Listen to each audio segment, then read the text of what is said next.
আসসালামু আলাইকুম everyone, welcome back. আমি আজকে আপনাদের সাথে শেয়ার করব চিংড়ি ডাটা। আমি নতুন করে রেসিপিটা তৈরি করেছি, আশা করছি আপনাদের সবার ভালো লাগবে, তাই শেয়ার করা। চলুন শুরু করা যাক। প্যানের মধ্যে তেল দিয়ে নিব, পরিমাণ মতো তেল দিব। এর মধ্যে পেঁয়াজ কুচি দিয়ে নিচ্ছি আর রসুন কুচি দিব। আপনারা রসুন কুচির পরিবর্তে রসুন বাটা ব্যবহার করতে পারবেন। হালকা করে ভেজে নিব।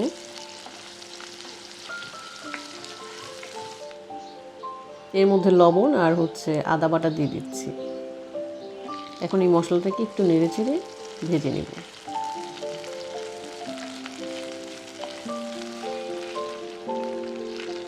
পানি দিয়ে নিচ্ছি কষানোর জন্য। এর মধ্যে অল্প হলুদ, মরিচ, ধনিয়া এবং জিরার গুঁড়া দিয়ে নিব। আপনারা আপনাদের পরিমাণ অনুযায়ী দিয়ে নেবেন। আর হলুদটা অবশ্যই কম ব্যবহার করতে হবে এখানে। অল্প কিছু চিংড়ি মাছ দিয়ে নিচ্ছি। আর এখন এই চিংড়িগুলোকে কষিয়ে নিব। চিংড়ি কষানো হয়ে গেছে। এখন এর মধ্যে আমি আগে থেকে কেটে রাখা ডাটা, শাক সহ নিয়েছি আর আলু দিয়ে নিচ্ছি। আলু অল্প দিয়েছি, লম্বা লম্বা করে কেটে নিয়েছি।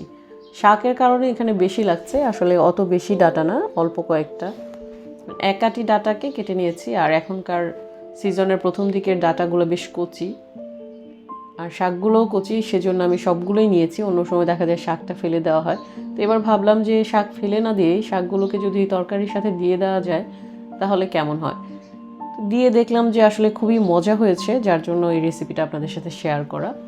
আর সবগুলো একটু চেপে দিচ্ছি, চেপে দিয়ে এটাকে ঢাকনা দিয়ে হালকা একটু দমে যাওয়ার জন্য রেখে দিচ্ছি। হালকা যখন একটু নরম হয়ে আসবে তখন এটাকে নেড়ে দিব, নেড়ে উল্টে পাল্টে দিব।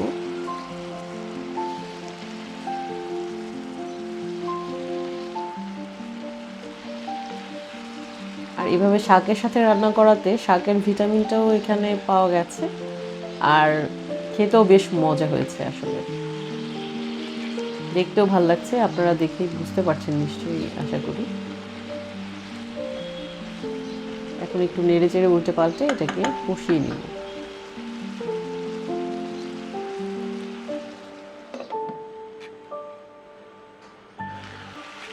কষানো হয়ে গেছে, আবার একটু উল্টে পাল্টে দিচ্ছি। আমার নিচের দিকে একটু লেগে গেছে প্যানের মধ্যে।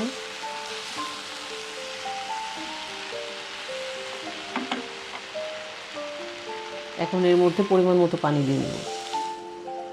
পানির পরিমাণটা হবে আপনারা যেমন ঝোল খেতে পছন্দ করেন সেই অনুযায়ী পানিটা দিয়ে নেবেন। আমি এখানে 3 কাপ পানি দিয়েছি, যাতে সবজিটা একটু ঢেকে থাকে পানিতে হালকা করে এবং রান্নার পরেও ঝোল ঝোল থাকে কিছুটা। এখন সিদ্ধ হওয়া পর্যন্ত রান্না করব। চেক করে নিচ্ছি সব কিছু ঠিক আছে কিনা, প্লাস সবজিগুলো সিদ্ধ হয়েছে কিনা। সবজি সিদ্ধ হলেই আমরা এখানে চুলাটা অফ করে দিই। সবজিগুলো সিদ্ধ হয়ে গেছে, তার মানে তরকারি হয়ে গেছে।